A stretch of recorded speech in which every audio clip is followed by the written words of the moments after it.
사도신경을 통하여 신앙을 고백합니다. 전능하사 천지를 만드신 하나님 아버지를 내가 믿사오며 그 외아들 우리 주 예수 그리스도를 믿사오니 이는 성령으로 잉태하사 동정녀 마리아에게 나시고 본디오 빌라도에게 고난을 받으사 십자가에 못 박혀 죽으시고 장사한 지 사흘 만에 죽은 자 가운데서 다시 살아나시며 하늘에 오르사 전능하신 하나님 우편에 앉아 계시다가 저리로서 산자와 죽은 자를 심판하러 오시리라. 성령을 믿사오며 거룩한 공회와 성도가 서로 교통하는 것과 죄를 사하여 주시는 것과 몸이 다시 사는 것과 영원히 사는 것을 믿사옵나이다. 아멘. 거룩하신 하나님, 옛날을 우리에게 허락하시고 우리에게 하나님을 찬송할 수 있는 입을 허락하시고 하나님을 바라볼 수 있는 눈을 허락하심을 감사합니다. 이 시간 주의 말씀을 듣기를 원합니다. 혼탁한 세상 속에서 주의 뜻을 헤아려 할 수 있는 저희들 되어지게 하옵소서. 하나님의 선하시며 기뻐하시며 온전하신 뜻이 무엇인지를 분별할 수 있는 지혜를 더하여 주시옵소서. 주님을 닮기를 원합니다. 우리의 마음속에 주의 영이 계셔서 우리를 빚어가실 때 순종하는 저희들 되어지게 하옵소서. 일천번제를 주여 받으시옵소서. 오랜 기도 간절한 기도입니다. 주여 들으시옵소서. 응답하여 주시옵소서. 강건케 하시고 생명을 잉태하고 출산하게 하시며 건강을 누리게 허락하여 주시옵소서. 예수님의 이름으로 축복하여 간절히 기도드리옵나이다. 아멘. 찬송가 531장입니다. 찬송가 531장 자비한 주께서 부르시네. 자비한 주께서 부르시네 부르시네 부르시네. 사랑의 햇빛을 왜 안 받고 점점 더 멀리 가나. 지금 오라 지금 오라. 자비한 주께로 지금 곧 나오라. 고달파 지친 자 쉬라하니 쉬라하니 쉬라하니. 무거운 짐 진 자 다 나오라. 쉬게 해주시리라. 지금 오라 지금 오라. 자비한 주께로 지금 곧 나오라. 주께서 지금도 기다리네 기다리네 기다리네. 죄짐을 가지고 다 나오라. 어서 주 앞에 오라. 지금 오라 지금 오라. 자비한 주께로 지금 곧 나오라. 주님의 소리를 들어보라 들어보라 들어보라. 그 이름 믿는 자 복 받으리. 어서 곧 일어나라. 지금 오라 지금 오라. 자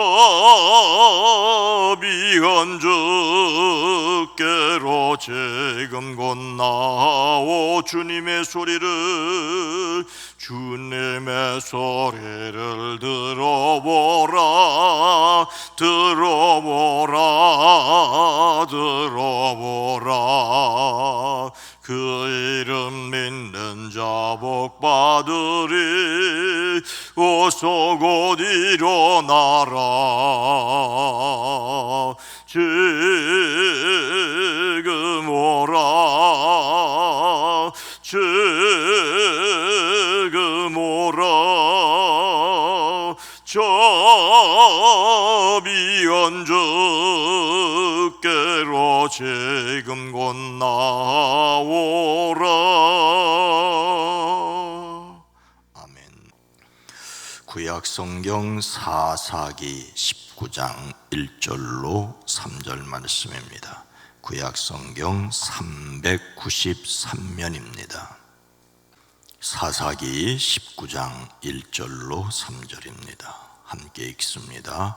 이스라엘의 왕이 없을 그때에 에브라임 산지 구석에 거류하는 어떤 레위 사람이 유다 베들레헴에서 첩을 맞이하였더니 그 첩이 행음하고 남편을 떠나 유다 베들레헴 그의 아버지의 집에 돌아가서 거기서 넉 달 동안을 지내매 그의 남편이 그 여자에게 다정하게 말하고 그를 데려오고자 하여 하인 한 사람과 나귀 2마리를 데리고 그에게로 가매 여자가 그를 인도하여 아버지의 집에 들어가니 그 여자의 아버지가 그를 보고 기뻐하니라.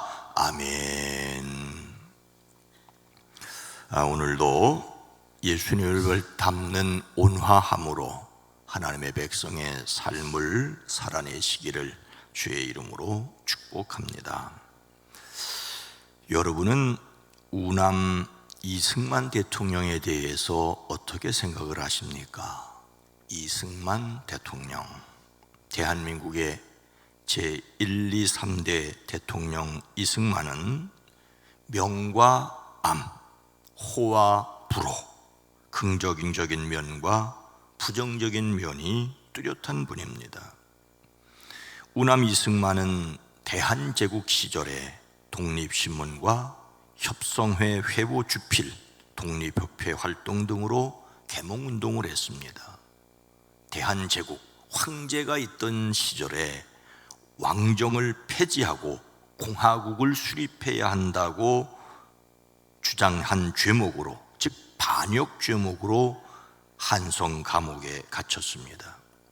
수감 시절에 기독교로 개종을 하고 옥중 계몽 활동으로 독립정신을 저술하였습니다.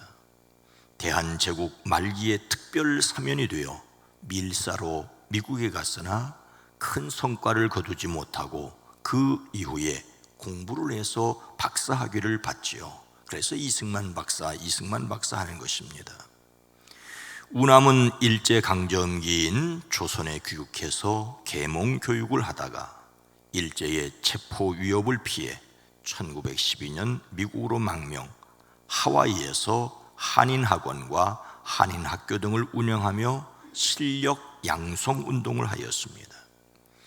1919년 3월 3일 운동 이후에는 대한민국 국민회, 상해 임시정부, 한성정부 등 각지에서 수립된 임시정부의 수반을 거쳐 임시정부 대통령을 역임하였습니다. 우남은 일제강점기 중후반에는 일본이 미국을 침략할 것을 경고하고 태평양 전쟁이 발병하자 일본이 패망할 것을 확신하고 일제가 망하면 즉시 대한민국이 빼앗긴 국권을 돌려받을 수 있도록 국제사회가 임시정부를 정식 승인해야 한다는 외교 활동을 했습니다. 1945년 광복 후에는 신탁통치 반대운동을 김구 선생과 함께 주도를 했지요. 그러나 공상진영과 타협이 불가능하다고 판단하고 3.8 이남의 민족진영 중심의 합법정부를 단독 수립을 합니다. 1948년 재호원 국회의장을 지냈으며 대한민국 제1대 대통령에 당선되었습니다. 냉전 시대에 발맞추어서 반공주의, 자유민주주의, 시장경제 체제의 대한민국의 토대를 마련하였습니다. 이런 면에서 이승만 대통령은 대한민국 건국의 아버지라고 할 수가 있습니다. 그러나 1952년 대통령 직선제를 골자로 한 발췌개헌, 1954년 대통령 연임 제한 폐지의 4.4 오입 개헌, 1960년 3.15 부정선거의 배후 등으로 독재자의 모습을 각인하였습니다. 4.19 혁명에 대한 책임을 지고 스스로 하야했고, 하와이 망명 후 귀국하지 못하고 그곳에서 서거하였습니다.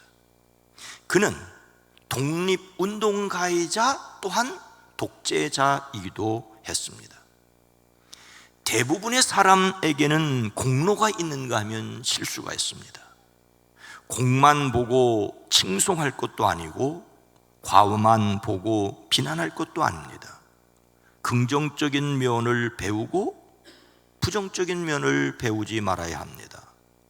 좋은 점을 인정하는데 인색하지 말아야 하고 나쁜 점을 합리화하지 말아야 합니다.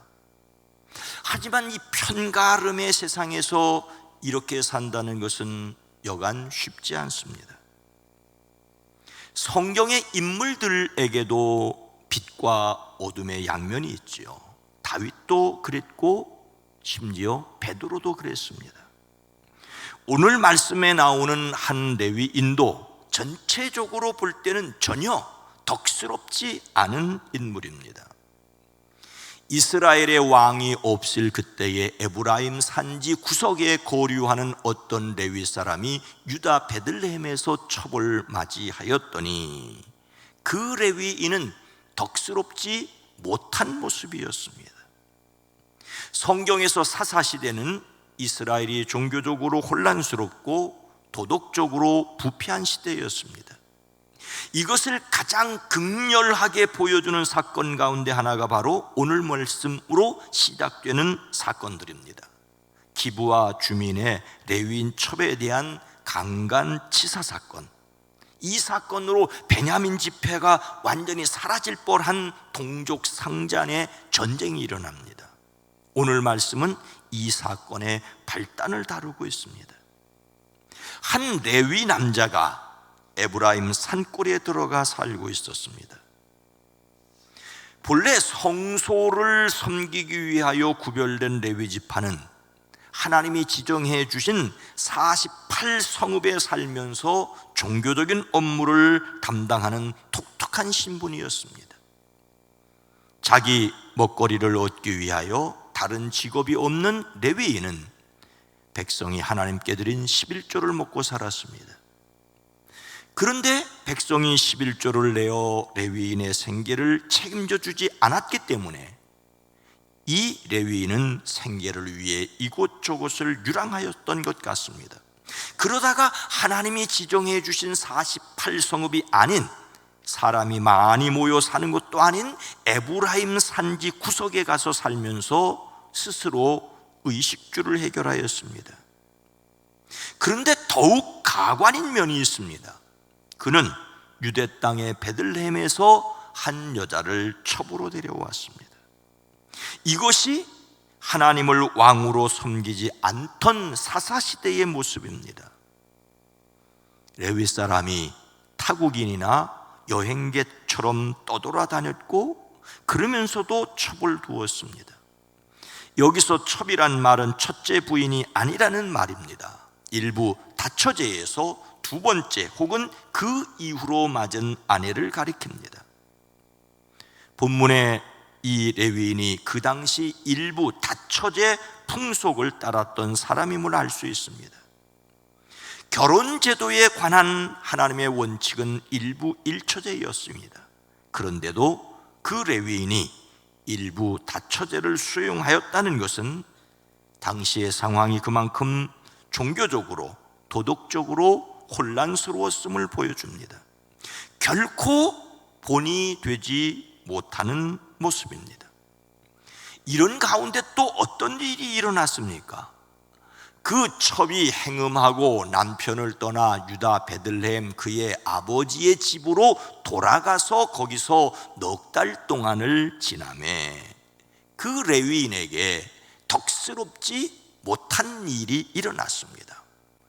그 레위인의 첩이 행음하였습니다. 행음하다는 말은 간음하다, 매춘하다는 뜻이거든요. 더욱이 한 번 실수가 아니라 반복적으로 행음하였음을 볼 수 있습니다. 그러고는 그를 떠나 베들레헴에 있는 자기 친정집으로 돌아가서 넉 달 동안이나 머물러 있었습니다. 참으로 꼬여버린 집안이라고도 할 수가 있습니다. 근데 조금 더 깊이 생각하면 우리말 성경에는 잘 나타나지 않은데 그 첩이 그런 행동을 한 것이 그 레위인에 대한 반발심 때문이라는 것입니다. 남편에게 대항할 만한 어떤 반발심이 있어서 행음하고 그것으로 남편과 아내가 불화하여 서로 헤어져 자기 고향으로 가버린 것으로 이에 대한 책임이 남편에게도 있다는 뉘앙스입니다. 어찌되었든 그 레위인의 첩이 다른 남자와 행음하고 남편 곁을 쉽게 떠난 것은 당시 이스라엘의 성적 윤리가 땅에 떨어지고 가장으로서 그 레위인의 권위도 실추된 혼란스러운 시대임을 보여줍니다. 사랑하는 가정들이 거룩하고 화목하시기를 주의 이름으로 축복합니다. 아니, 이런 형편에서 우리가 본받아야 될 그런 모습이 과연 있을까요? 그의 남편이 그 여자에게 다정하게 말하고 그를 데려오고자 하여 하인 한 명과 나귀 2마리를 데리고 그에게로 가매 여자가 그를 인도하여 인도하여 아버지 집에 들어가니 그 여자의 아버지가 그를 보고 기뻐하니라. 남편이 아내에게 다정하게 말하였다는 것입니다. 참으로 안타까운 가운데 그래도 그 남편이 그 여자에게 다정하게 말하려 하였습니다. 여기에서 다정하게 말하였다는 것은 그 여자의 마음에 드는 말을 하였다는 말입니다. 그 여자의 마음을 달래서 데려오려고 하였습니다. 자기의 종과 함께 나귀 2마리를 끌어내어 길을 떠났던 것이지요. 나귀 1마리에 여자를 태우려는 것이었습니다. 그 레위인이 처가에 가자 그 여인이 그를 자기 아버지 집으로 데리고 들어갔습니다. 두 사람 사이에 쌓여있던 감정의 앙금을 모두 털어버리고 진솔한 대화를 하여 화해가 이루어졌음을 추측할 수 있습니다. 그리고 그 집으로 들어가자 그 여자의 아버지 즉 장인이 그를 보고 기쁘게 맞았습니다. 아마도 기다리고 있었던 듯합니다. 화해가 이루어졌습니다. 오늘 말씀은 전혀 덕스럽지 않은 내용입니다. 더욱이 이 사건으로 불미스럽게도 동족 상잔의 비극이 일어나게 됩니다. 다만 한 가지 오늘 말씀에서 서로의 마음을 헤아려 다정하게 말하여야 한다는 것을 배울 수 있을 정도입니다. 예수님을 닮는 성품으로서 온화함은 다른 사람의 필요를 채우는데 직접 관심을 보이는 것입니다. 다른 사람이 약한 시기에 주님 앞에서 모든 역량을 다 발휘할 수 있도록 지원하는 것이 예수님을 닮는 성품으로서 온화함입니다. 어두운 면은 본받지 말고 그 가운데서도 본받을 점을 찾아내는 것이 어쩌면 은혜라고 할 수 있습니다. 우리는 서로의 마음을 헤아려 친절하게 말할 수 있어야 합니다. 하지만 이것이 인간적으로 결코 쉽지 않기에 하나님의 능력으로라야만 가능합니다. 우리는 하나님의 능력을 구하는 기도의 사람이어야 합니다. 하나님의 능력을 의지하고 오늘도 담대하게 살아가시기를, 그러나 또 연약한 사람을 향하여 마음을 여는 저와 여러분 모두가 되어지기를 주의 이름으로 축원합니다. 거룩하신 하나님, 자비로우신 주님, 용서할 수 없는 사람에 대하여 마음을 열고 그 마음을 헤아리는 것이 결코 쉽지 않습니다. 손해를 끼치고 돌아선 사람에게 찾아가 그 사람의 마음에 드는 이야기를 하기는 더욱 쉽지 않습니다. 참으로 혼란스럽고 어두운 때에 이 레위인에게서 그래도 배워야 할 점을 배우고 결코 본받지 말아야 할 것을 본받지 않을 수 있는 지혜와 용기가 우리에게 있어지게 하옵소서. 하나님, 사람에게는 공로가 있는가 하면 허물이 있습니다. 실수가 있는가 하면 잘한 것이 있습니다. 잘한 것은 보고 배우고 실수를 경계할 수 있는 지혜가 있어지게 하옵소서. 주여, 우리는 편을 가르고 자기 편은 무조건 좋다고 하고 남의 편은 무조건 싫다고 하는 세상 속에 살고 있습니다. 주여, 우리에게 지혜를 더하여 주시옵소서. 하나님의 선하시며 기뻐하시며 온전하신 뜻이 무엇인지를 분별하게 하옵소서. 이 나라, 이 민족, 이 백성, 대한민국 각 지방자치단체 그리고 구성원들, 의원들, 무엇보다도 한 사람 한 사람 국민들의 마음을 선하게 지켜주시옵소서. 악한 마음 들지 않게 하옵소서. 대한민국의 정치와 경제와 사회, 특별히 문화를 지켜주시옵소서. 하나님을 경외하는 사람들이 되어지게 하옵소서. 오늘 하루도 살아가는 성도들의 가정, 일터, 사업장 위에 주의 손으로 복되게 허락하여 주시옵소서. 예수님의 이름으로 축복하여 간절히 기도드리옵나이다. 아멘. 오늘 말씀을 생각하며 하나님의 능력을 의지하게 하옵소서. 우리 교회가 서로에게 헤아려 친절하게 친절히 말하게 하옵소서. 이 세상이 거칠고 격한 말을 하지 않게 하옵소서. 기도합니다. 주여!